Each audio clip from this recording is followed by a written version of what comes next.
Today I show you how to power off your Samsung Galaxy Android phone.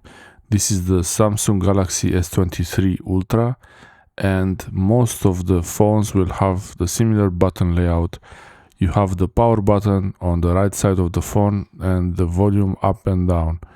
There are three buttons together and one is a little bit lower than the other two. This one is the power button, and there are a few ways to power off your Samsung Galaxy phone.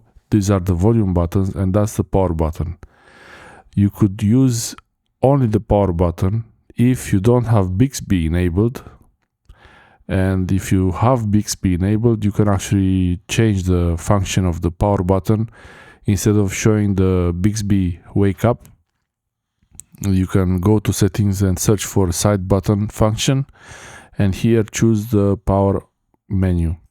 Even if you have the option for the Bixby menu instead of the power off menu, the Bixby is an assistant from Samsung.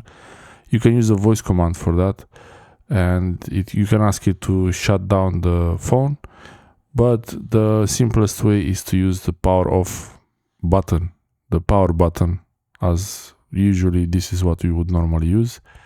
And Wake Bixby is not something I would prefer to use, but you have it there if you want to use it. There is also the option to use the pull down menu from the top.